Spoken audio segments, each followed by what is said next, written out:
Welcome, I'm Rabbi Phil Bressler of Beit Am in Corvallis, Oregon, and this is the daily summary video for the Kitzur Shulchan Aruch Yomi Daily Halakha Learning Project, covering the passage from Siman 91 Seif 14 to Siman 92 Seif 2.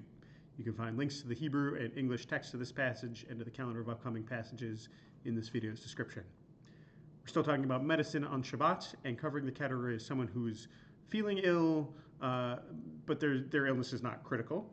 So if your wound has already healed up prior to Shabbat, you can apply dressing if you've prepared that in advance of Shabbat, because that's not really healing. It's just protecting a wound that you don't want to reopen.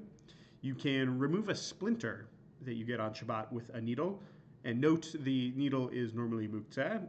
It's normally not Shabbat appropriate, so you wouldn't want to pick that up. But clearly there's a concern here that an embedded foreign body will lead to worse infection down the road.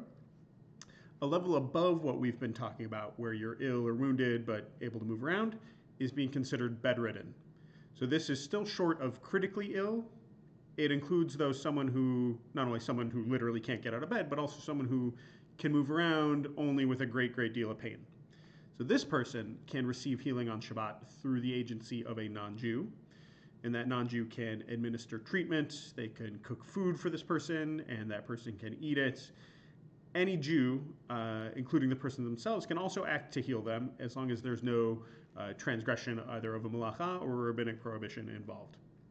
One interesting final tidbit about this category before moving on to the category of critical illness in the next siman is about vaccinations for children, specifically against smallpox.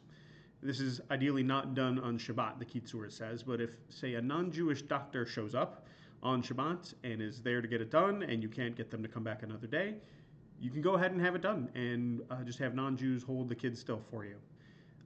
This is worth noting, especially in our era of vaccinations against COVID-19 and the discourse around them. There's a pretty clear, though, pro-vaccination thread running through halachic literature. We treat medical experts as trusted experts, and we embrace preventative treatments, including vaccinations.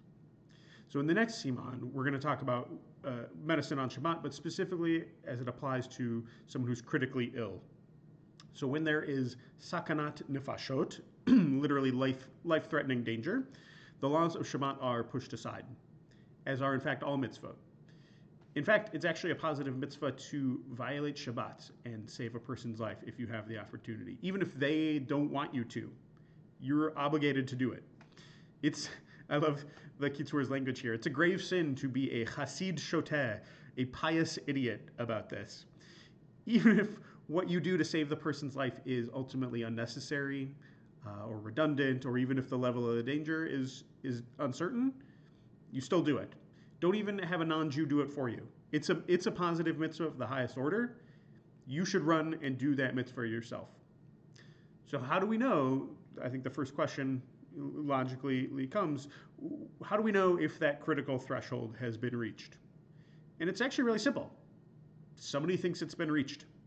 Even if that person has a degree of doubt that the situation is critical, if anyone thinks life is at stake, you push aside Shabbat and you save that life. If there's a doctor there and the doctor says it's critical, we do what they say. If the doctor says, the treatment though would be harmful to the person, we still follow that doctor. If multiple doctors are present and they disagree, we follow the one who says it's critical because we're not certain and we'd rather save that life than not. If a doctor says it's not critical, but the patient themselves says it is, we follow the patient over and above the doctor. The bottom line here, we do not mess around with life and death at all whatsoever. That's all for today. As always, our learning is dedicated to Rabbi Shlomo Gansfried, the author of the Kitzur, and the historic Jewish community of Uzhhorod, Ukraine. We'll see you tomorrow.